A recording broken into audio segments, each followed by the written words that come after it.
Kami undang jemaat semua untuk bangkit berdiri. Mari kita berdiri.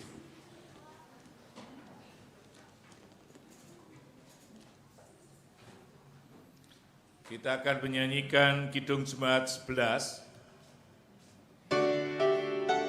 Bait yang pertama dan ketiga dimulai dari anak-anak.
Kebaktian ini berlangsung dalam nama Bapa, Anak, dan Roh Kudus.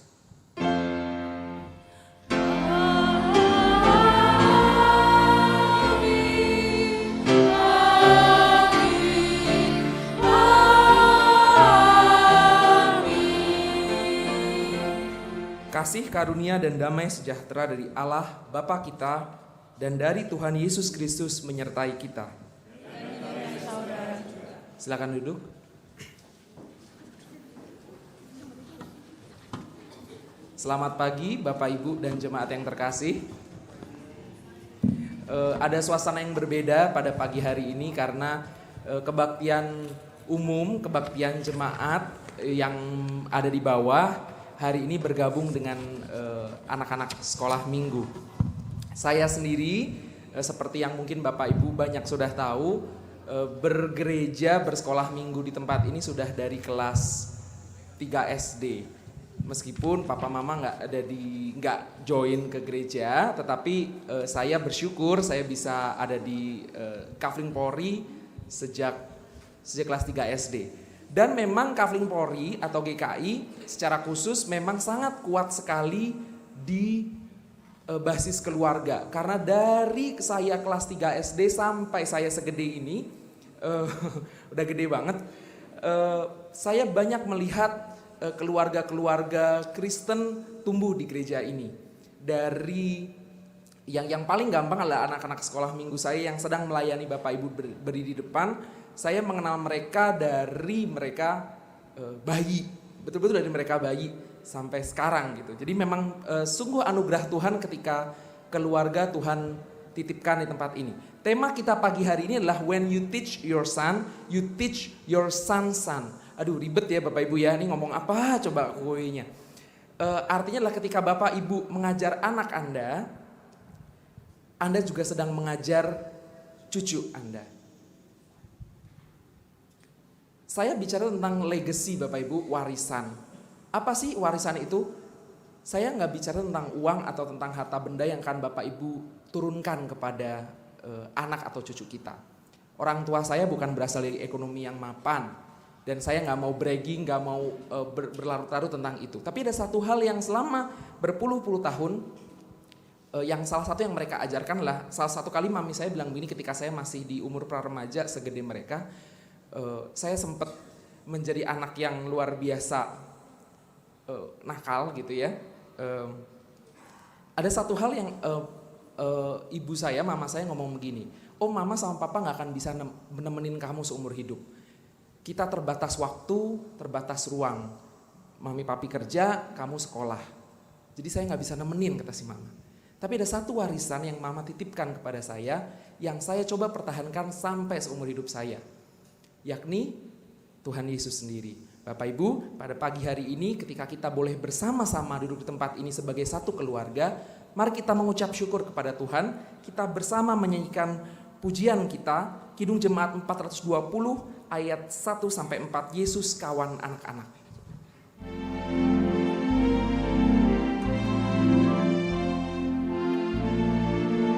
Kita nyanyikan yang bait pertama bersama-sama. Yesus kawan anak-anak juga kawanku, bimbing tangan tuntun aku serta. Bait yang kedua yang pria saja.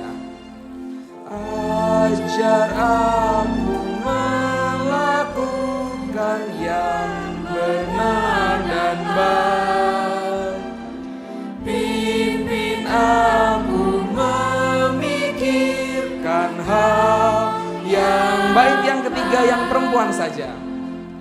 Pimpin aku tiap saat sampai ku besar, mendengar pesan firman-Mu yang benar. Bersama-sama Tuhan takkan meninggalkan.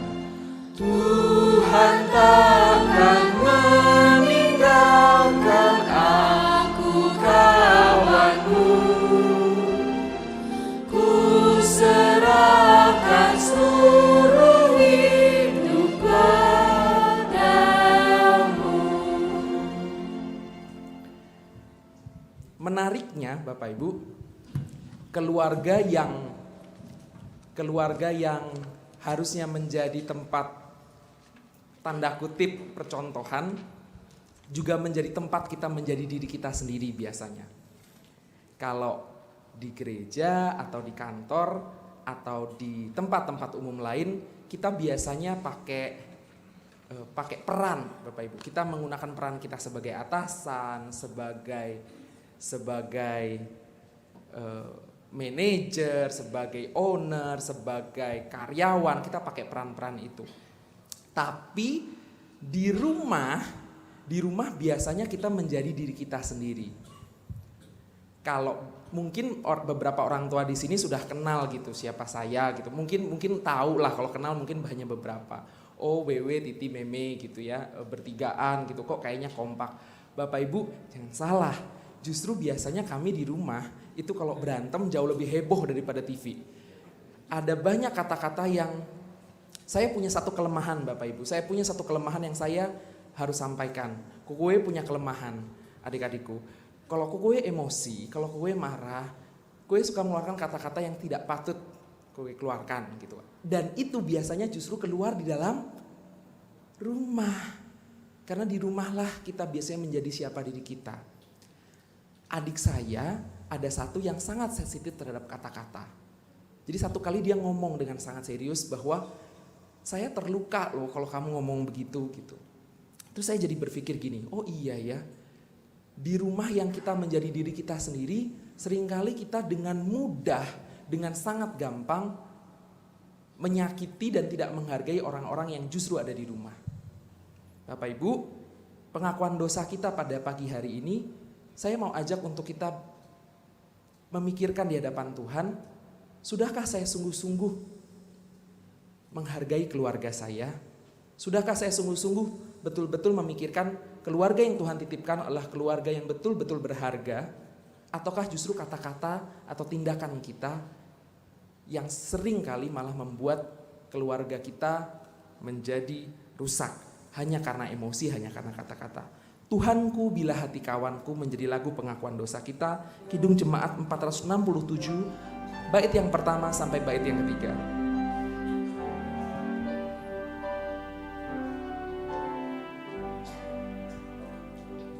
Tuhanku bila hati kawanku terluka oleh tingkah ujarku dan kehendakku jadi panduku, ampuni.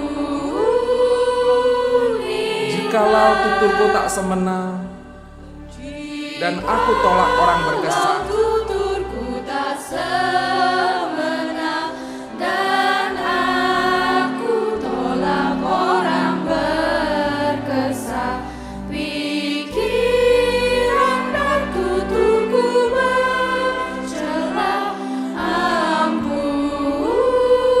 dan hari ini aku bersembah serta padamu Bapa aku berserah. Dan hari ini aku bersembah serta padamu Bapa berserah, berikan aku kasih-Mu mesra, amin, amin. Bapak Ibu, saya undang Bapak Ibu untuk sambil musik bermain, saya undang Bapak Ibu untuk berpikir, adakah tindakan kita selama mungkin 1 minggu atau 1 bulan ini yang kita tanpa sengaja atau kita sengaja kita sudah menyakiti hati keluarga kita. Adik-adik juga boleh mikir loh, pernah gak sih seminggu atau sebulan ini kita kurang ajar sama papa sama mama? Mungkin kita lagi capek pulang sekolah, papa mama minta kita ngerjain PR, terus kita marah. Atau kita diminta mandi, kita marah. Kita mengeluarkan kata-kata yang mungkin kasar. Padahal papa sama mama udah kerja, udah capek, udah ngebersihin kamar kita, ngebersihin tempat tidur kita, terus kita kurang ajar. Pernah nggak? Kalau pernah, kalau adik-adik pernah, kalau bapak ibu pernah, yuk mari kita sama-sama minta ampun kepada Tuhan. Kita nyanyikan lagu Tuhanku bila hati kawanku sekali lagi, bait yang pertama. Minta Tuhan yang betul-betul menyatukan kita lagi sebagai keluarga. Tuhanku bila hati kawanku.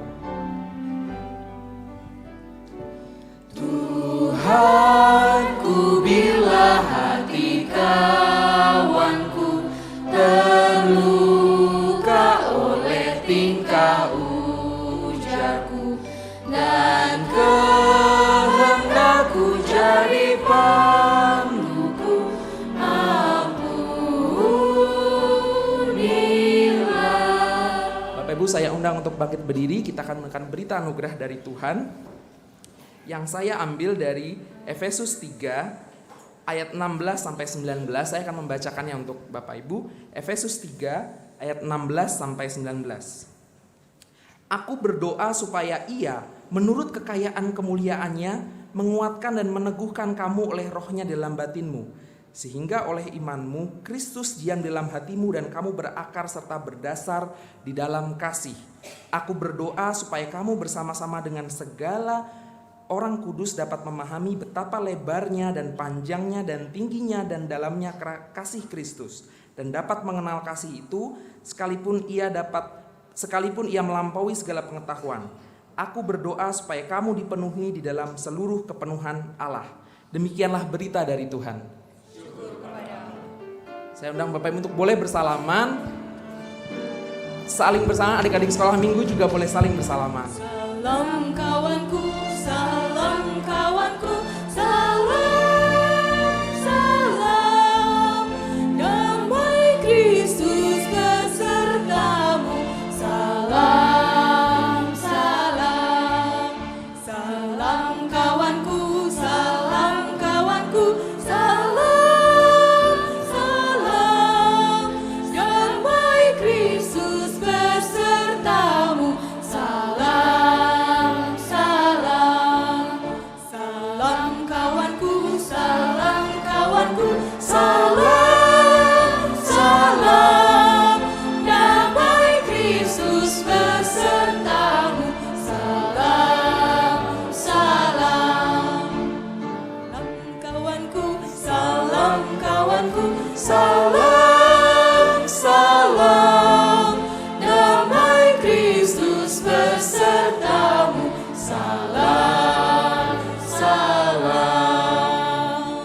Sama seperti perjanjian Allah yang kekal terhadap bangsa Israel, sama seperti kasih Tuhan Yesus yang setia mengampuni kesalahan kita, keluarga juga demikian. Saya boleh tanya Bapak Ibu, siapa yang anaknya salah, nggak Bapak Ibu terima pulang? Siapa yang anaknya kalau bandel, nggak Bapak Ibu tetap akui sebagai anak? Keluarga adalah sebuah miniatur dari kasih Allah. Keluarga adalah sebuah miniatur dari pancaran kasih Tuhan. Kita akan nyanyian syukur kita, Kidung Jemaat 424, Yesus menginginkan daku.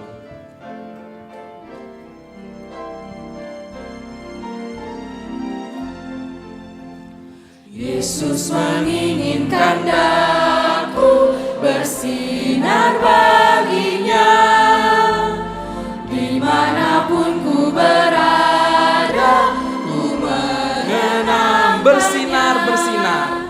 Bersinar, bersinar, itulah kehendak Yesus. Bersinar, bersinar, aku bersinar. Bait yang kedua, anak-anak sekolah minggu saja. Dan yang merasa masih anak-anak. Yesus menginginkan daku menolong orang lain, manis dan sopan selalu ketika ku Bersama-sama. bermain. Bersinar, bersinar, itulah kehendak Yesus. Bersinar, bersinar, aku Bait yang ketiga, bersinar yang terus. papa-papa saja. Mohon Yesus menolong, menjaga hatiku, agar bersih dan bersinar, meniru Tuhan. Bersama-sama. Bersinar, bersinar, itulah kehendak Yesus. Bersinar, bersinar, aku bersinar. Bait yang keempat, terus. yang mama-mama saja. Aku pun ingin bersinar dan melayaninya, hingga di sorga ku hidup senang Bersama-sama. Bersinar, bersinar, itulah kehendak Yesus. Bersinar, bersinar, aku bersinar terus.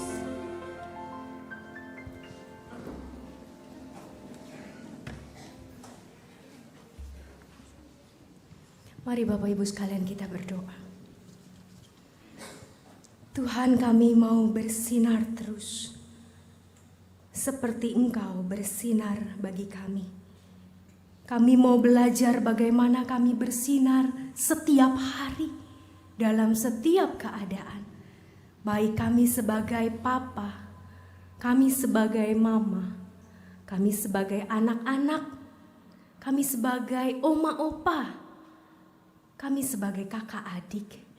Kami mau sinar Tuhan terus bersama dengan kami, sehingga dengan keberadaan kami bisa membawa damai, sukacita, sejahtera dari Tuhan bagi seluruh anggota keluarga kami. Ajar kami Tuhan bersinar melalui firman-Mu, dan biarlah firman-Mu yang menolong kami, Roh Kudus-Mu yang menguatkan kami, agar kami terus bersinar seperti yang Engkau mau. Pimpinlah kami Tuhan ketika kami membaca firman-Mu, dan tolonglah kami untuk menjadi pelaku firman-Mu. Demi Kristus kami berdoa dan mengucap syukur. Amin. Mari kita bersama membuka firman Tuhan kita pada pagi hari ini. Dari pertama-tama kita akan membuka Ulangan 4 ayat 40. Ulangan 4 ayat 40. Adik-adik sudah ketemu? Ulangan ada di mana ya? Ada di perjanjian lama. Ulangan 4 ayat 40. Buat adik-adik semua kita baca sama-sama ya. Semua yang anak-anak di sini kita baca sama-sama. 2, 3. Berpeganglah pada ketetapan dan perintahnya yang kusampaikan kepadamu pada hari ini, supaya baik keadaanmu dan keadaan anak-anakmu yang kemudian, dan supaya lanjut umurmu di tanah yang diberikan Tuhan Allahmu kepadamu untuk selamanya. Kita kembali membuka firman Tuhan dari Ulangan 6 ayat 6 sampai 9. Ulangan 6 ayat 6 sampai 9. Saya akan membacakan buat kita semua. Apa yang kuperintahkan kepadamu pada hari ini haruslah engkau perhatikan. Haruslah engkau mengajarkannya berulang-ulang kepada anak-anak.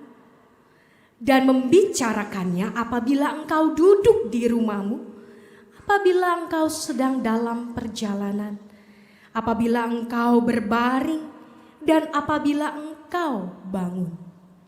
Haruslah juga engkau mengikatkannya sebagai tanda pada tanganmu, dan haruslah itu menjadi lambang di dahimu.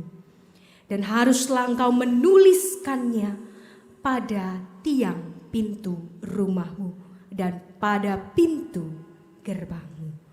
Berbahagialah setiap kita yang membaca dan mendengarkan firman Tuhan, memelihara dan melakukannya. Haleluya. Haleluya. Haleluya. Haleluya.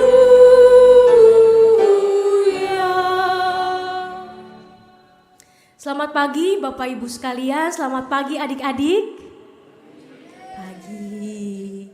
Semangat pagi? Ngantuk? Ngantuk enggak ya? Ya, hari ini tema kita tadi seperti Ko Wewe bilang, when you teach your son, you teach your son. Panjang ya? Temanya panjang. Artinya ketika kita sebagai orang tua mengajar anak-anak kita, kita tidak hanya mengajar anak-anak kita. Nah, nanti kita akan lihat siapa saja yang bisa kita ajar dan apa dampaknya ketika kita mengajar anak-anak kita. Namun kalau Bapak Ibu pernah ingat kuis Family 100? Pernah ya? Adik-adik pernah nonton? Sering, ketahuan siapa yang suka nonton, siapa yang sering belajar ya. Nah, adik-adik sekalian, Bapak Ibu kalau misalnya di sebuah acara Family 100, sebuah survei gitu ya, ada survei membuktikan. Nah, ada pertanyaan yang biasanya saya lontarkan kepada calon-calon suami istri, pasangan-pasangan yang akan menikah. Biasanya ada satu pertanyaan yang selalu saya tanyakan setiap percakapan pernikahan adalah, kenapa mau menikah? Survei membuktikan jawaban yang pertama kira-kira apa Bapak Ibu? Biar bahagia, padahal pernikahan belum tentu bawa bahagia ya Pak ya. Bapak Ibu ya, pernikahan bawa kusut malahan ya, tambah anak kok tambah bikin kusut begitu kadang-kadang. Buat sebagian besar orang, buat sebagian orang lagi bilang mungkin pernikahan saya berbahagia gitu ya.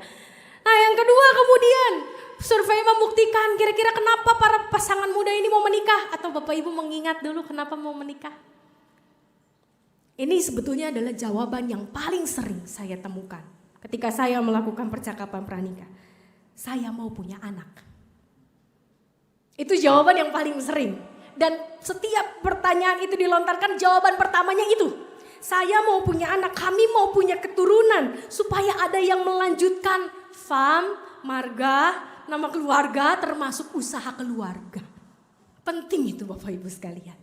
Nah Bapak Ibu yang terkasih di dalam Tuhan, dalam pandangan ini sudah ada bahkan dari sejak tokoh-tokoh Alkitab ada.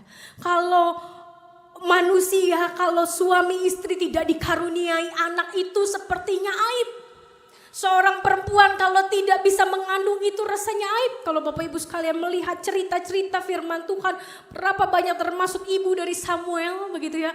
Makanya Samuel itu artinya adalah Tuhan mendengar. Karena ibu Samuel berteriak pada Tuhan, Tuhan saya mau seorang anak. Karena kalau enggak saya selalu disebut mandul. Dan itu terjadi sampai saat ini.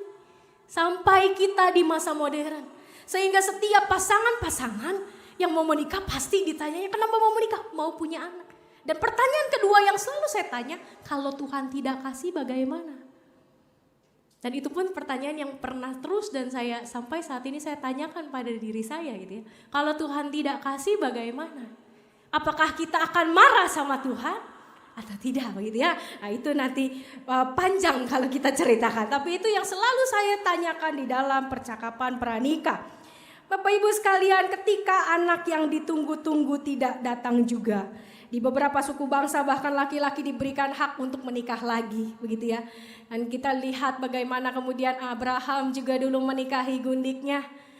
Bagaimana kemudian Ishak juga jadi punya saudara tiri, begitu dan lain sebagainya. Banyak hal dilakukan pasangan untuk memiliki anak sampai adopsi. Dan sekarang anak-anak ada di sini juga di tengah-tengah kita. Tanpa sadar, bagi banyak orang tua, anak-anak menjadi pemuas bagi orang tua. Akhirnya kehadiran anak-anak adalah demi kepentingan orang tua. Demi kebanggaan orang tua, demi kebahagiaan orang tua.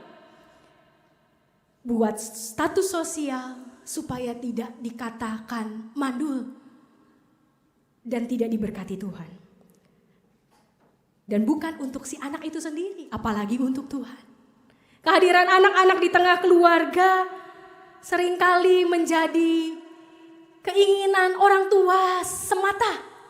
Mungkin banyak anak-anak ketika sudah dilahirkan dan kemudian bertengkar dengan mama papa. Mungkin di sini ada teman-teman adik-adik yang pernah kesel gitu ya sama mama papa. Pas kenapa sih saya harus dilahirkan? Ada juga mungkin kemarahan kita, kekecewaan kita. Dan itu terjadi di dalam hampir setiap kehidupan keluarga.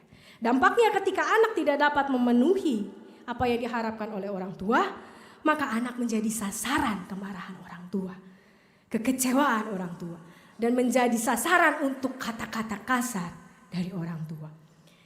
Banyak orang tua lebih peduli tentang bagaimana anak-anak membahagiakan mereka ketimbang membahagiakan Tuhan. Kalau Bapak Ibu sekalian bilang sama anak-anak kita pasti harus senengin mama, harus buat mama bangga, harus buat mama happy dong ya, harus buat mama papa. Tapi berapa banyak dari kita bilang sama anak-anak kita, kamu harus bisa buat Tuhan bangga pertama-tama. Kamu harus bisa membuat Tuhan senang pertama-tama. Karena ketika kamu melakukan apa yang Tuhan inginkan, kamu membuat Tuhan senang, maka kamu sedang membuat mama senang. Kamu sedang membuat papa senang. Walaupun memang normal ketika kita pasti sebagai orang tua pengen anak-anak kita menyenangkan kita. Gitu juga anak-anak pasti pengen kan disenangin orang tua gitu ya. Dikasih barang yang disukai gitu ya. Dikasih hadiah pasti senangnya luar biasa. Tapi Bapak Ibu yang terkasih di dalam Tuhan. Memang normal, memang manusiawi ketika kita mencari kebahagiaan. Ketika kita sudah melakukan semuanya untuk anak kita ingin dibahagiakan oleh anak kita. Normal. Tapi ternyata menjadi orang tua Kristiani, sesungguhnya tidak melihat itu sebagai yang utama. Karena menjadi orang tua yang Kristiani, menjadi orang tua di dalam keluarga Kristen, yang pertama dan utama adalah bagaimana menjadikan anak-anak yang sudah Tuhan berikan itu mencintai Tuhan lebih dari mencintai orang tua. Bagaimana supaya anak-anak itu dapat membanggakan Tuhan lebih dari sekedar membanggakan orang tua. Bagaimana anak-anak yang sudah Tuhan berikan itu dapat menyenangkan hati Tuhan ketimbang hanya menyenangkan hati kita. Dan bagaimana anak-anak yang sudah Tuhan berikan itu lebih takut sama Tuhan ketimbang sama kita. Nah sekarang adik-adik mau tanya nih ya. Kalau ulangan jelek, takut dimarahin mama gak? Takut gitu ya. Kalau nyontek takut dimarahin Tuhan gak? Ini pertanyaan ya. Jadi lebih takut dimarahin mama kalau ulangan jelek daripada ketika nyontek dimarahin Tuhan. Kenapa? Karena suara mama lebih menggelegar daripada suara Tuhan. Suara mama lebih menyakitkan, menusuk sampai ke nurani. Tapi suara Tuhan nggak kedengeran. Bagaimana Bapak Ibu sekalian, apakah kita mendidik anak-anak kita untuk takut pada kita dan hormat pada kita dan tidak takut pada Tuhan? Dan kita menuntut mereka untuk dapat nilai bagus, tapi nggak peduli dia mau nyontek mau apa begitu ya. Nah itu berbahaya Bapak Ibu sekalian. Oleh karena itu bagaimana sesungguhnya ketika anak-anak mencintai Tuhan sebetulnya adalah anak-anak yang mampu mencintai kita lebih dari yang kita bayangkan. Kebenaran yang hari ini kita akan ingat bersama adalah pertama bahwa anak adalah seorang pemberian Tuhan. Kalau dia sudah beri, dia punya cara untuk tetap membuat anak itu ada. Tapi kalau dia belum memberi, dia punya cara untuk mengambil anak itu dari kita. Mazmur 127 ayat 3 mengatakan bahwa anak adalah pusaka dari Tuhan. Karunia, anugerah. Dan bukan hanya sekedar hadiah. Kalau hadiah kita dapat gitu ya hadiah. Nah ini kan hadiah udah buat kita nih. Mau kita apain aja terserah kan. Mau kita kasih orang lain. Mau kita jual. Mau kita apain terserah. Anak bukan hadiah seperti itu. Yang ketika kita sudah dapatkan menjadi milik kita. Lalu terserah mau kita apain aja. Anak memang adalah hadiah dari Tuhan. Tapi bukan untuk diperlakukan seperti sekedar milik kita. Dalam artian bahwa seorang anak harus menjadi tetap milik Tuhan, bukan milik kita. Karena tidak ada seorang pun yang berhak memiliki orang yang lain. Apakah suami kita milik kita, Bapak Ibu? Bukan. Istri kita milik kita? Bukan. Yang pasti istri kita, suami kita, anak-anak kita, orang tua kita milik Tuhan. Bukan milik kita sendiri. Karena setiap kita adalah milik Tuhan. Dan kita tidak pernah berhak untuk memiliki dia. Membuat dia menjadi seperti kita. Karena yang kedua, setiap manusia adalah imago Dei. Bapak Ibu sekalian pernah mendengar istilah itu? Adik-adik pernah mendengar? Imago Dei? Gak pernah? Waduh ini guru sekolah minggunya belum pernah ngajar ya. Nanti diajarin pas remaja memang ya. Imago Dei itu di dalam bahasa yang di dalam bahasa Yunani artinya adalah segambar dan serupa dengan Tuhan. Kita adalah gambar dan rupa Tuhan. Pernah baca di Kejadian 1 ayat lupa juga ya ayat 27 bahwa kita diciptakan segambar dan serupa dengan Tuhan. Tapi seringkali anak-anak dididik supaya lebih mirip orang tuanya daripada mirip Tuhan. Anak-anak dididik supaya lebih mirip mamahnya, lebih mirip papanya, bukan lebih mirip Tuhan. Kita sebagai orang tua sebetulnya punya dan diberikan kepercayaan sama Tuhan untuk mendidik anak-anak kita menjadi lebih mirip Tuhan dan bukan mirip kita. Kalau mirip kita mukanya harus gitu.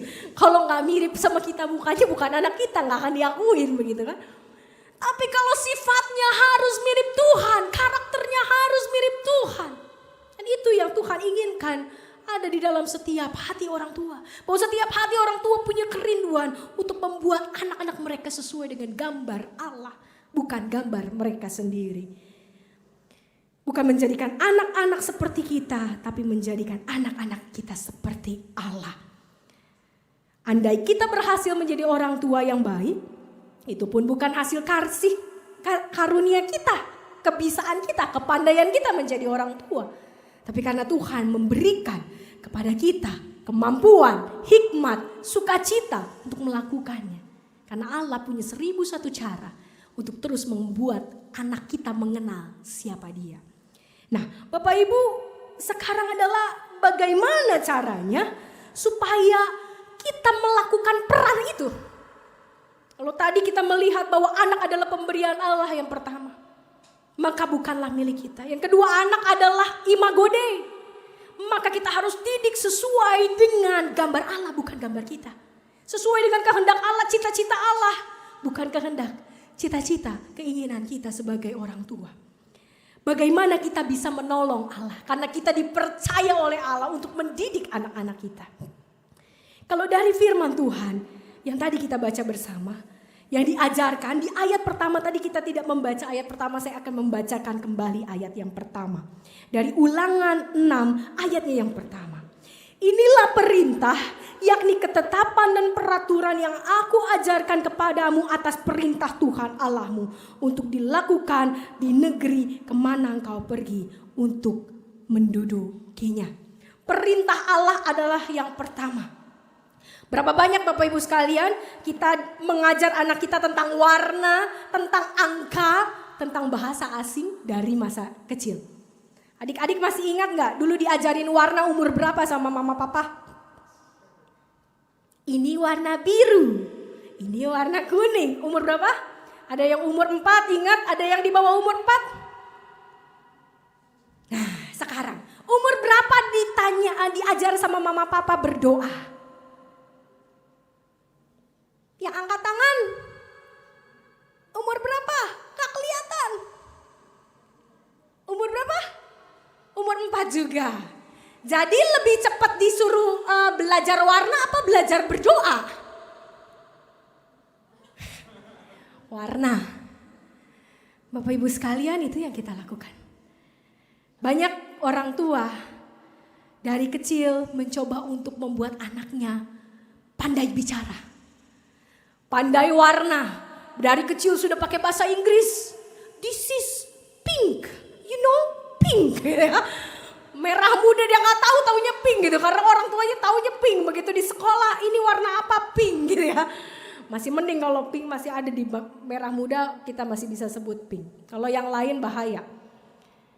Awalnya saya ingat waktu saya SD, mama saya biasa pakai bahasa Sunda di rumah. Dan Bapak Ibu sekalian tahu tudung saji dalam bahasa Sunda disebut apa? Kerembeng. Dan suatu saat saya ulangan PKK. PKK itu dulu apa ya? Pelajaran, ya itu deh PKK gitu ya. Lalu kemudian ada pertanyaan, apakah alat untuk menutup makanan? Dan saya jawab kerembeng. Dan disalahin sama guru. Saya protes sama ibu guru. Ibu kenapa ibu salahin? Ini jawaban benar. Mama saya bilang ini kerembeng. Kerembeng itu bukan bahasa Indonesia. Nah, iya tapi kan sama gitu ya. Tapi itu kan yang disimpan oleh anak. Apa yang sering digunakan oleh orang tuanya. Nah Bapak Ibu sekalian, kita sering mengajarkan, kita cepat untuk mengajarkan anak-anak kita belajar. Membaca, mengenal warna, mengenal benda.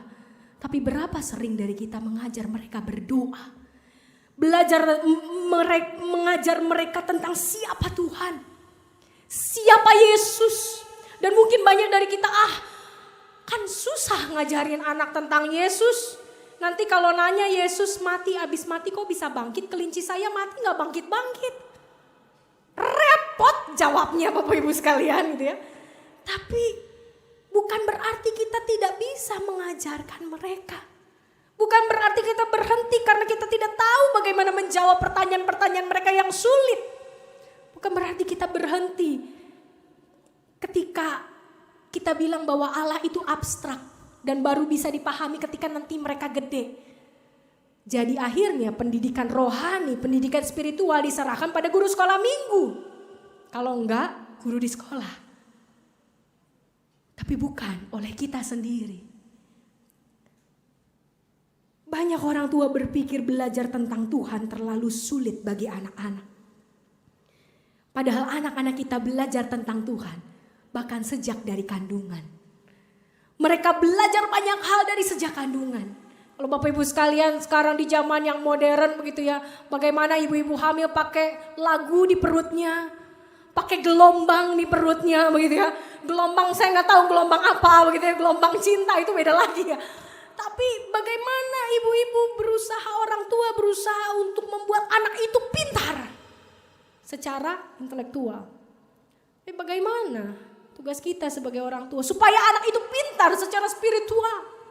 Supaya dia mencintai Tuhan lebih dini. Supaya dia mengenal siapa Tuhan lebih dini. Dan anak-anak punya kemampuan untuk belajar lebih dari yang kita bayangkan. Ketika kita bilang bahwa anak saya belum bisa mengerti tentang Tuhan, maka kita sedang meremehkan kemampuan dia untuk mengenal Tuhan. Dan kita sedang meremehkan kemampuan Tuhan untuk memperkenalkan diri pada dia. Nah Tuhan punya 1001 cara untuk memperkenalkan dirinya kepada seorang anak. Dan di dalam Alkitab kita bisa melihat bagaimana Tuhan menyambut anak-anak dalam Lukas. Biarlah anak-anak itu datang padaku mengenal aku sejak dini. Dan itu yang menjadi kehendak Kristus. Tuhan punya cara untuk membuat seorang anak belajar tentang Dia. Dia belajar banyak hal jauh sebelum kita bisa memandangnya. Jadi Bapak Ibu sekalian, ajarlah anak-anak kita terus. Kalau mau ditanya sampai kapan kita harus mengajar anak-anak kita itu, sampai kita dipanggil Tuhan. Walaupun anak-anak kita sudah berkeluarga, anak-anak kita sudah menikah, anak-anak kita sudah tidak tinggal dengan kita tetap mengajar mereka. Bagaimana mengajarnya berulang-ulang kalau di dalam ayat ke-7. Shanan dalam bahasa Ibraninya artinya mengasah. Mengasah itu gak bisa cuma sekali. Kalau pisau diasah cuma sekali, begitu gak bisa. Berkali-kali diasah, berkali-kali, dan itu menyakitkan. Dan tentunya Bapak Ibu sekalian, ketika kita mengasah, mengajarkannya berulang-ulang, dalam arti berulang-ulang di sini kalau bahasa Indonesia artinya ada kontinuitas, ada kesinambungan, ada konsisten, dan kita melakukannya dalam segala hal.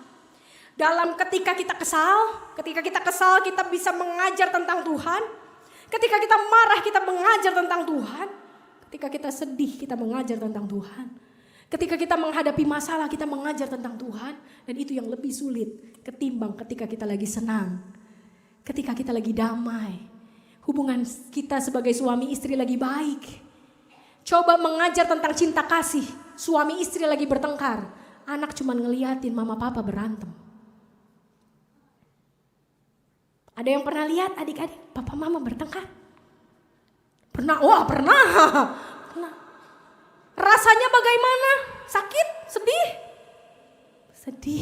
Sedih Bapak Ibu. Ketika seorang anak melihat orang tuanya bertengkar, sedih. Apalagi ketika melihat mamanya menangis, melihat papanya menangis. Sedih anak juga. Jangan dipikir anak tidak punya perasaan, masih kecil gak tahu apa-apa. Mereka justru orang yang paling perasa. Seorang anak, orang-orang yang paling perasa. Dan dia merasakan emosi mamanya. Disinilah mengajar berulang-ulang. Ada sebuah konsistensi. Ketika kita marah kita tetap harus ingat bahwa kita punya anak yang harus diajar tentang kasih Tuhan. Saya memang marah, tapi bagaimana saya mengajar anak saya marah dalam kasih. Ini yang susah.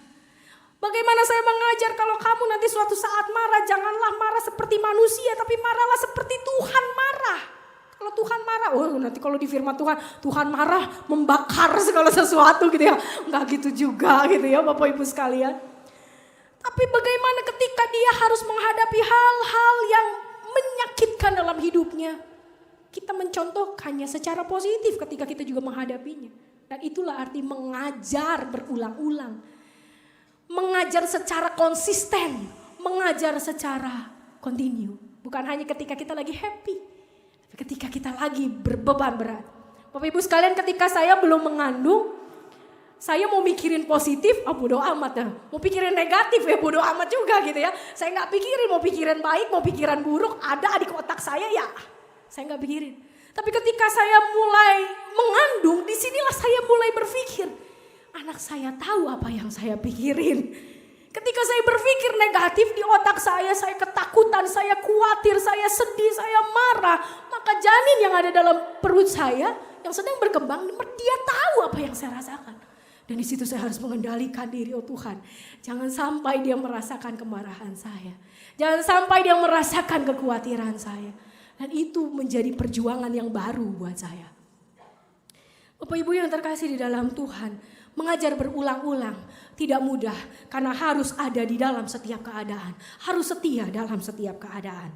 Lalu kemudian yang kedua ayatnya yang ke-8. Kalau Bapak Ibu sekalian tadi memperhatikan Ulangan 6 ayat ke-8. Haruslah engkau mengikatkannya sebagai tanda pada tanganmu. Kita tidak hanya mengajar, mengasah. Tapi kita mengikatkan juga pada tangan kita. Artinya kita mengenakan juga pada diri kita. Firman Tuhan itu. Kita tidak menjadi tangan yang menggunakan pisau. Saya asah nih anak saya. Harus pintar. Harus rajin. Harus seperti saya. Waduh. Ya gak begitu ya. Kita yang mengasah itu anak itu. Digosok sedemikian rupa. Enggak. Yang mengasah itu harusnya Tuhan. Kita pisau yang lain. Yang sesama Tuhan diasah. Bapak Ibu pernah nonton MasterChef? Adik-adik pernah ngelihat MasterChef?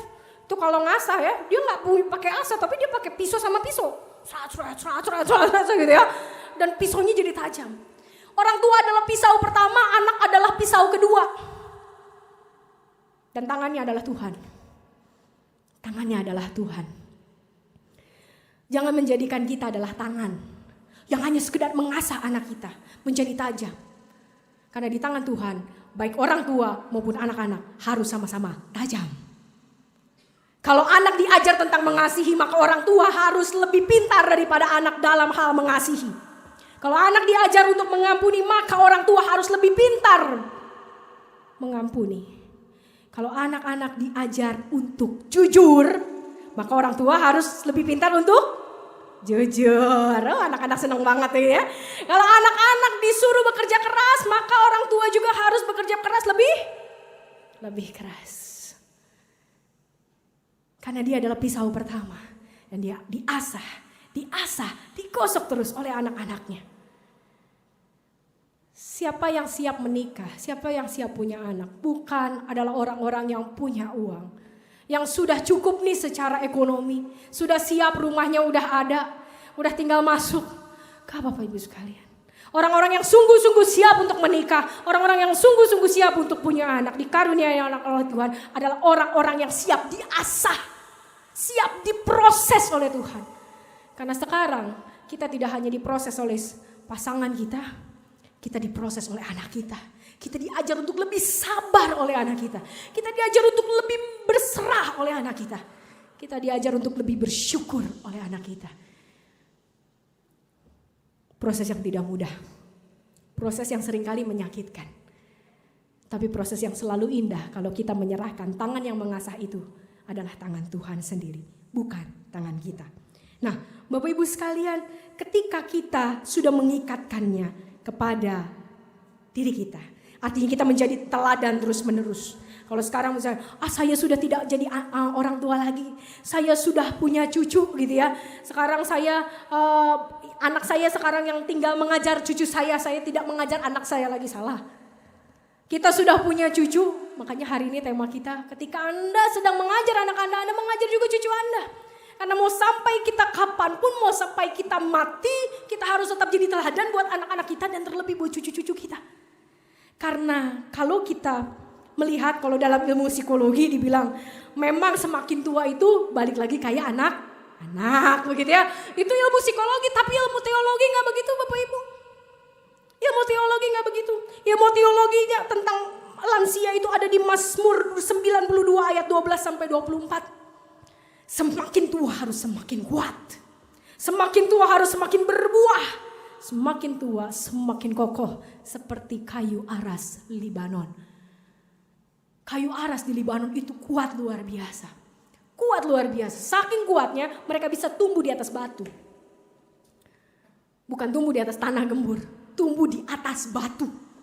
Betapa kuat dia punya akar. Akarnya aja kuat apalagi batangnya Bapak Ibu sekalian itu ya. Jadi semakin tua kita harus tetap bisa terus mengajar. Semakin tua kita bukan semakin seperti anak-anak lagi seperti ilmu psikologi. Karena di dalam teologi semakin tua harus semakin wangi.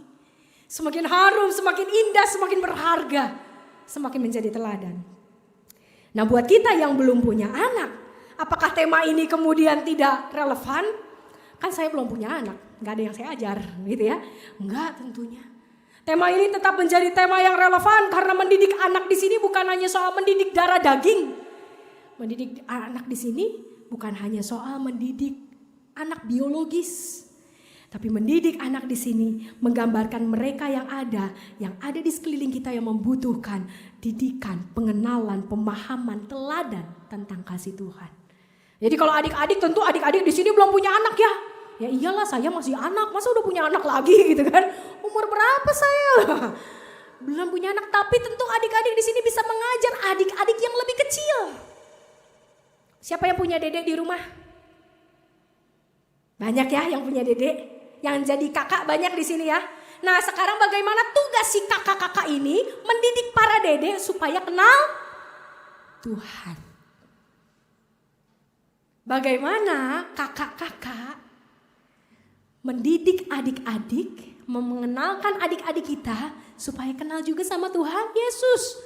Karena bukan hanya tugas papa mama, tapi tugas kita sebagai kakak. Jadi tema ini tetap relevan buat semua. Setiap orang yang mendambakan Tuhan perlu diajar tentang Tuhan. Jadi selamat mengajar, selamat mendidik dalam terang kasih Tuhan. Amin.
Bapak, Ibu, saudara-saudara, adik-adik yang terkasih, mari kita berdiri bersama dengan umat Allah di masa lampau, masa kini, dan masa depan.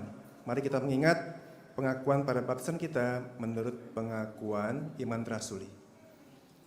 Aku percaya kepada Allah, Bapa yang Maha Kuasa, Khalik langit dan bumi, dan kepada Yesus Kristus, Anak yang tunggal Tuhan kita, yang dikandung dari Roh Kudus, lahir dari darah Maria, yang berita sengsara di bawah pemerintahan Pontius Pilatus, disalibkan, mati dan dikuburkan, turun di dalam kerajaan maut. Pada hari yang ketiga, bangkit pula dari antara orang mati, naik ke surga, terus berhadapan Allah, Bapa yang Maha Kuasa. Dari sana ia akan datang untuk menghakimi orang yang hidup dan yang mati. Aku percaya kepada Roh Kudus, kerjaan kudus dan persekutuan orang kudus, pengampunan dosa, kebangkitan orang mati, dan hidup yang kekal.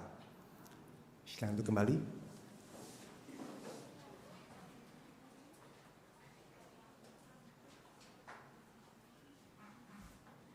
Mari kita berdoa.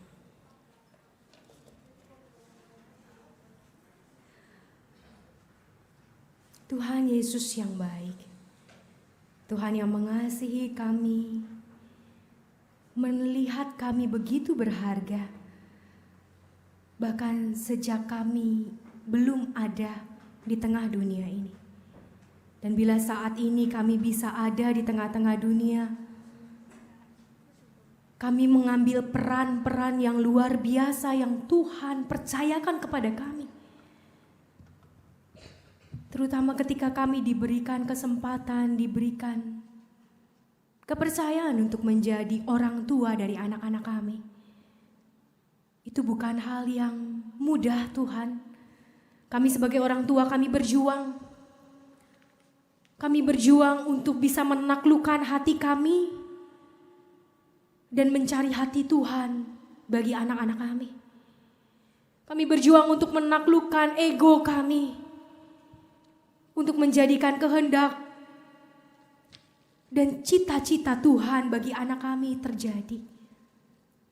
Dan kami tahu bukan proses yang mudah yang harus kami lalui untuk mengajar siapa Engkau dalam hidup kami dan siapa Engkau bagi anak-anak kami. Karena kami sendiri pun seringkali sebagai orang tua tidak mengenal Tuhan. Kami belum bisa mengenal Engkau sepenuhnya. Karena Engkau begitu besar, Engkau begitu agung, Engkau begitu luar biasa. Sehingga kami pun merasa kesulitan untuk menceritakan siapa Engkau pada anak-anak kami. Sulit bagi kami Tuhan untuk mengajar di setiap waktu. Mengajar tentang kasih Tuhan ketika kami sedang marah, ketika kami sedang kecewa. Ketika kami sedang tidak berdaya, ketika kami sedang ditimpa masalah. Sulit bagi kami untuk berdiri dalam nama kasih Tuhan, kesabaran, dalam sukacita, dalam segala hal. Ketika hidup tidak bersahabat dengan kami. Tapi itulah yang Tuhan inginkan untuk kami lakukan. Kami terus mengajar tentang kasih Tuhan dalam suka maupun duka. Ketika kami siap maupun menurut kami tidak siap. Dalam baik waktunya ataupun tidak baik menurut kami waktunya. Karena Tuhanlah yang akan menolong kami. Tuhanlah yang akan menguatkan kami. Tuhanlah yang akan membuat kami mampu menjadi orang tua terbaik bagi anak-anak kami.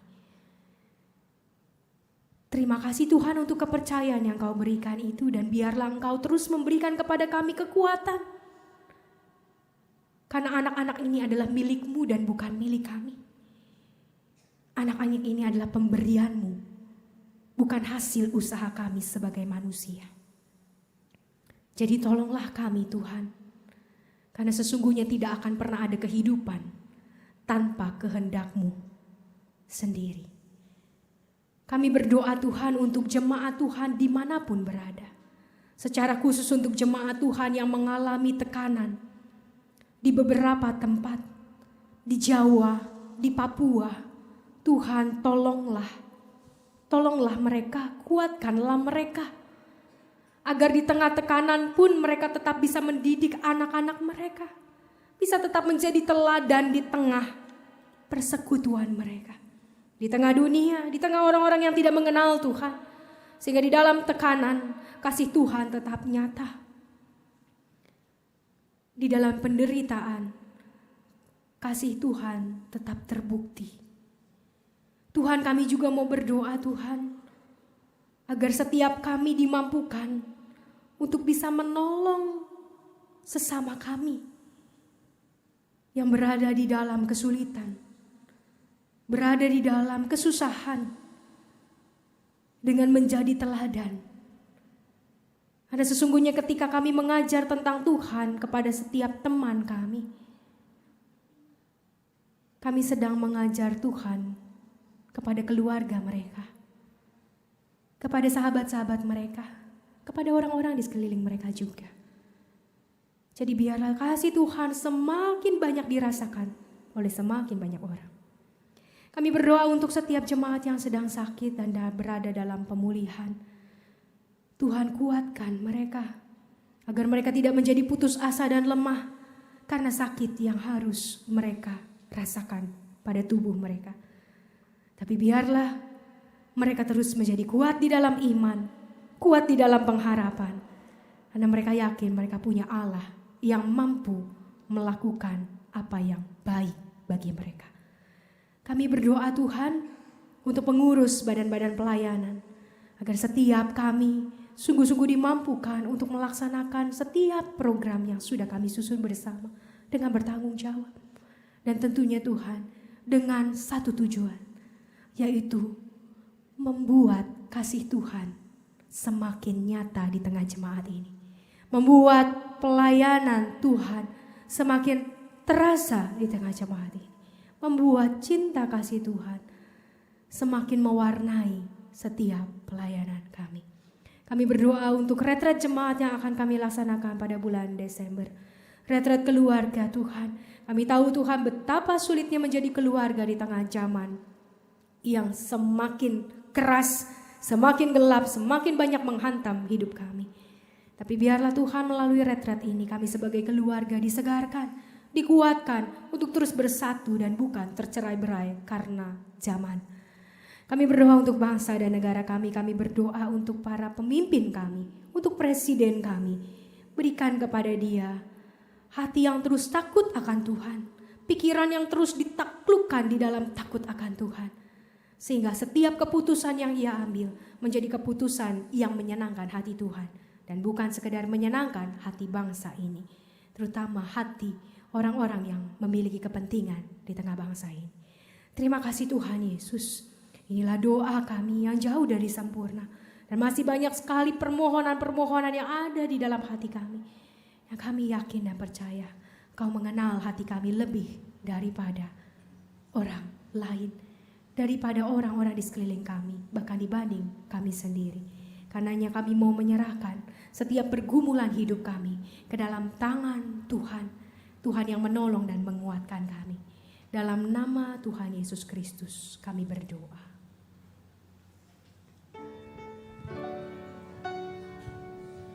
Bapa kami yang ada di sorga, dikuduskanlah nama-Mu,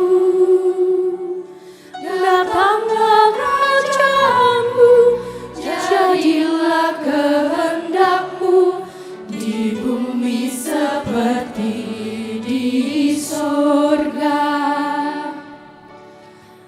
Kami hari ini makanan yang secukupnya, ampuni salah kami seperti kami ampuni yang bersalah pada kami. Jangan bawa kami dalam pencobaan, melainkan lepaskan kami dari yang jahat. Sebab Kaulah yang punya kerajaan dan kuasa dan kemuliaan sampai selamanya.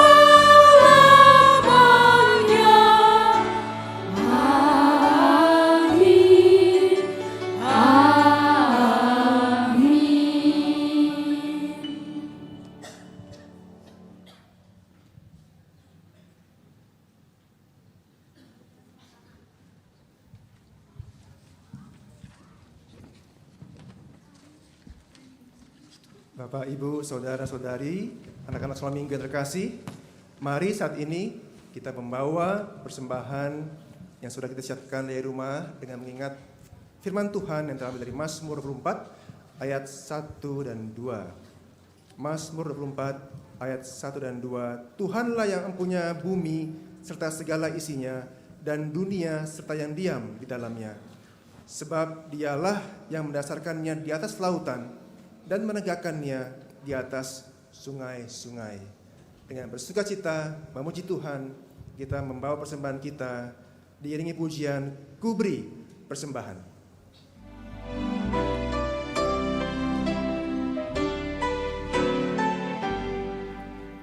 Ku beri persembahan pada Tuhanku, sambil puji Yesus Juru Selamatku.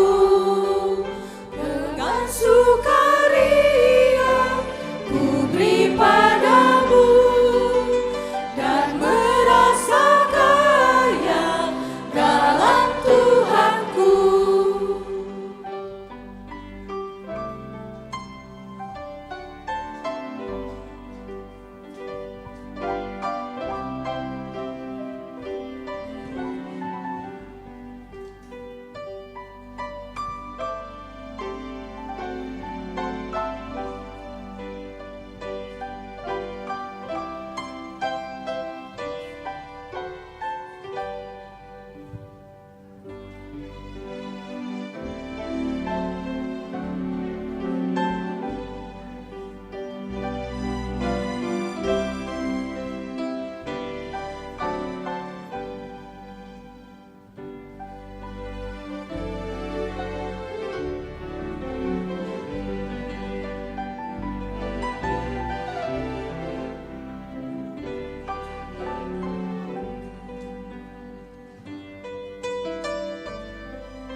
Mari kita memuji Tuhan kembali dari bait 1, 2, dan 3. Ku beri persembahan pada Tuhanku.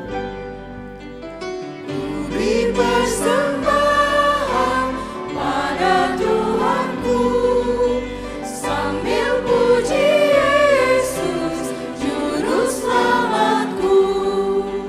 Dengan sukaria ku beri padamu dan merasa Jemaat diundang untuk berdiri dan juga bersama-sama bait yang ketiga. Tuhanku. Mari kawan-kawan, rela hatilah, bawa persembahan, datanglah segera.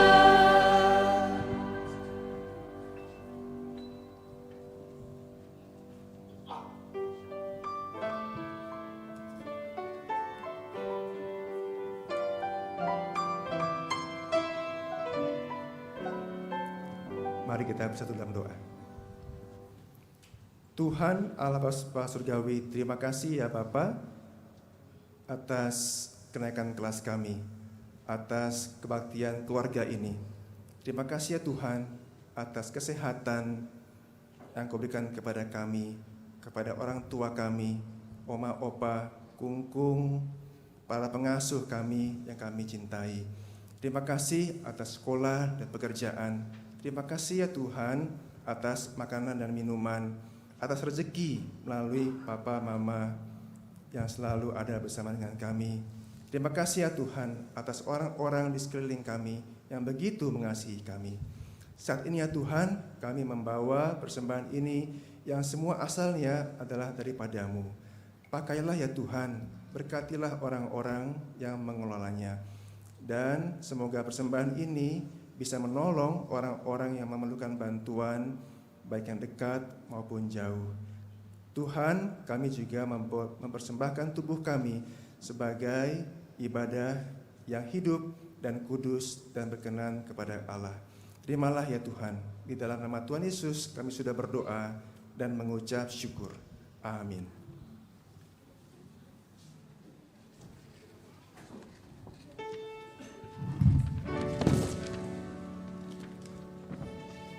Inilah rumah kami, rumah yang damai dan senang. Siapa yang menjamin? Tak lain Tuhan sajalah. Inilah rumah kami.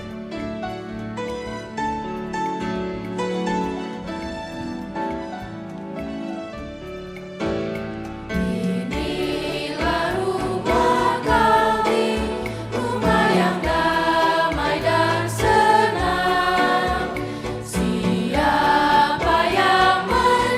menjamin? Tak lain Tuhan sajalah. Alangkah baik dan indah jikalau Tuhan beserta. Sejahtera semua, sekeluarga bahagia.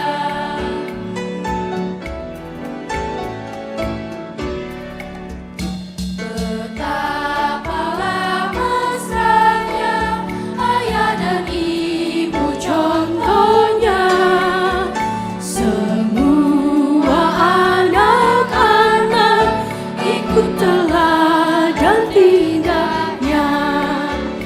Alangkah baik dan indah jikalau Tuhan beserta. Sejahtera semua, sekeluarga bahagia.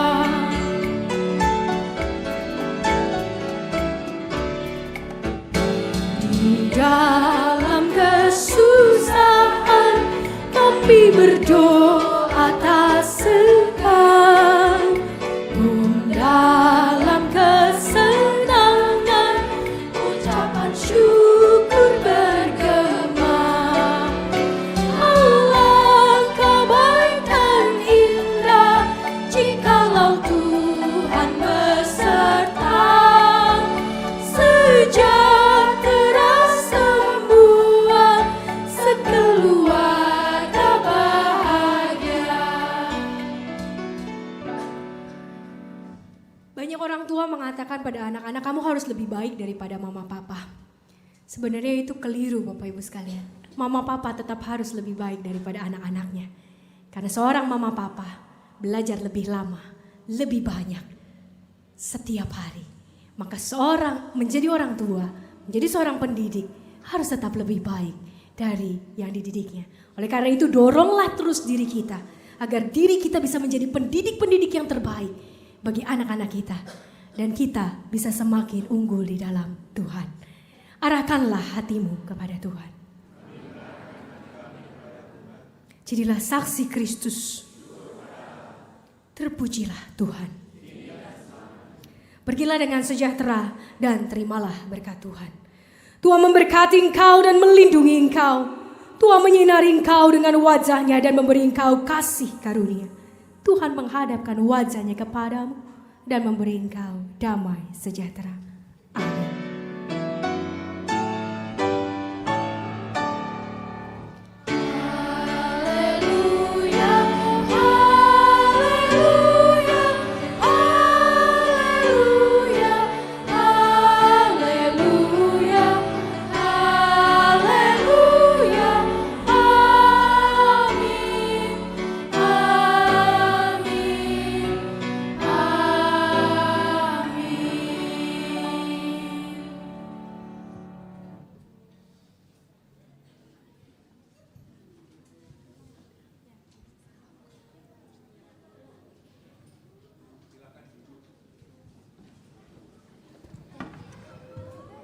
Ada warta yang penting yang harus diketahui oleh jemaat bahwa ada seminar Badan Pelayanan Dewasa pada hari Minggu tanggal 9 Agustus pukul 9 sampai 13 di Ruang Deborah mengenai aspek hukum di dalam keluarga.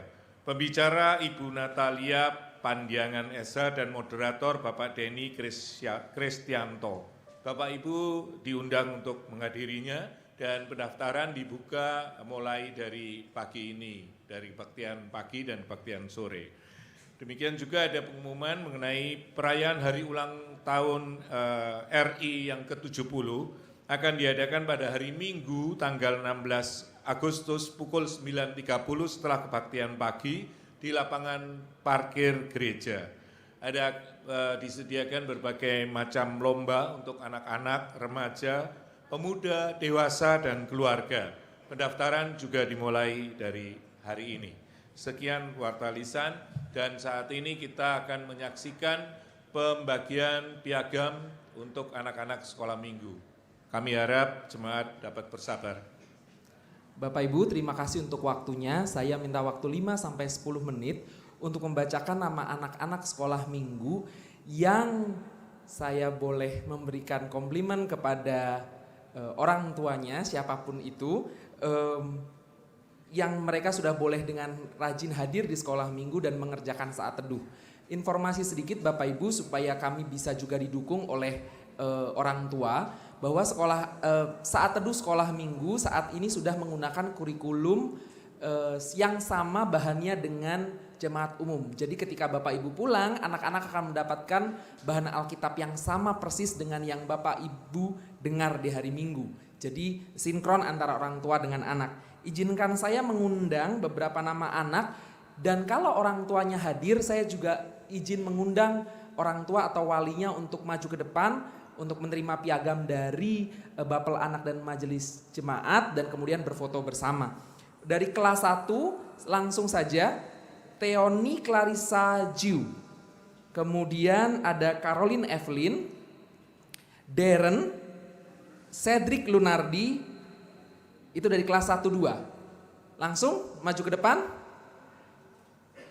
Kue ulang lagi, Theoni Clarissa Jiu, Darren, Cedric Lunardi, dan Caroline Evelyn.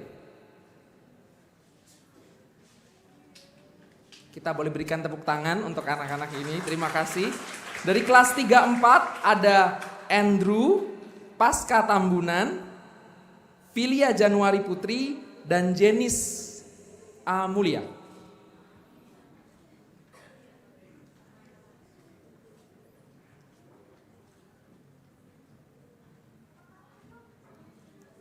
Andrew Pasca Tambunan, Filia Januari Putri, dan Jenis Mulia.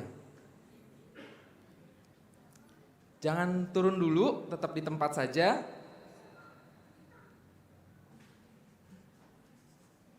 Dibagikan.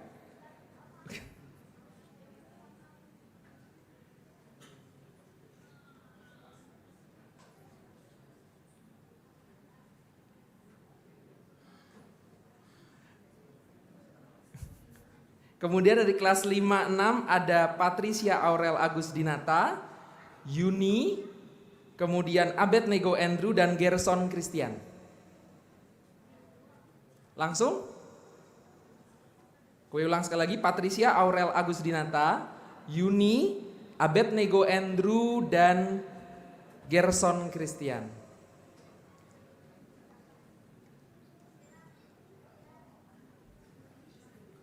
Terbukti Bapak Ibu rajin karena hari ini aja lengkap kayaknya. Nggak ada satu nama yang miss.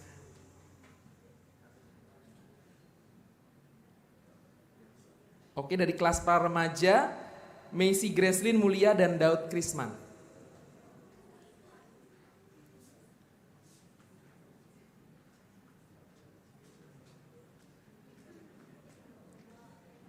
Lengkap Bapak Ibu, jadi emang udah bener ini piagamnya.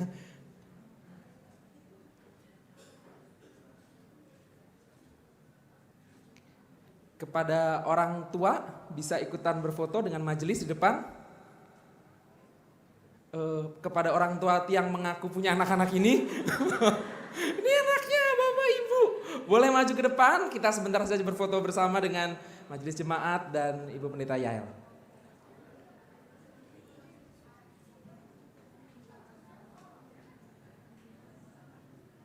Boleh maju sedikit adik-adik, boleh maju sedikit aja.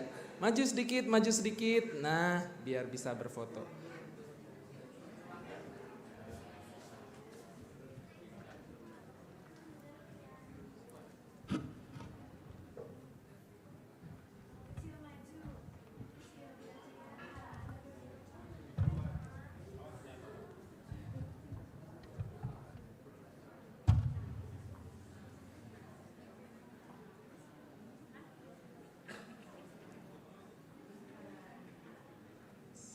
Sebentar, masih kurang satu orang tua.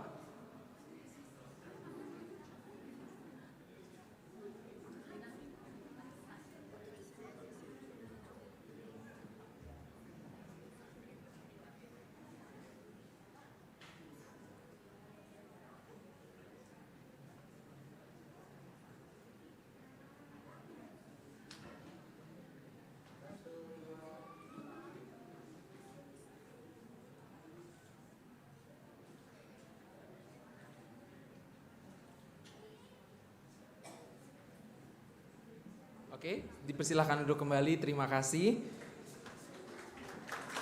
Kita boleh kasih tepuk tangan, terima kasih Bapak Ibu.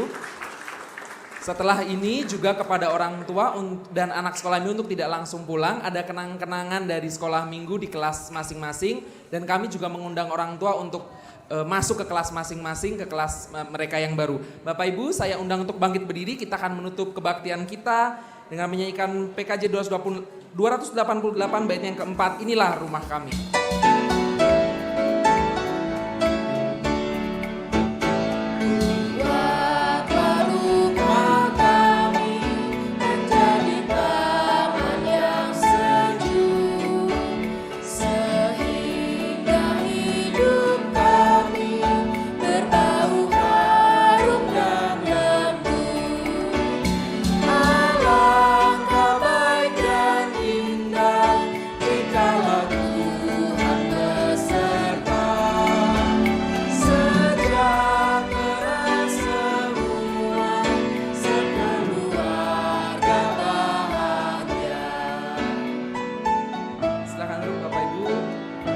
Pada hari ini sudah selesai, Tuhan Yesus memberkati.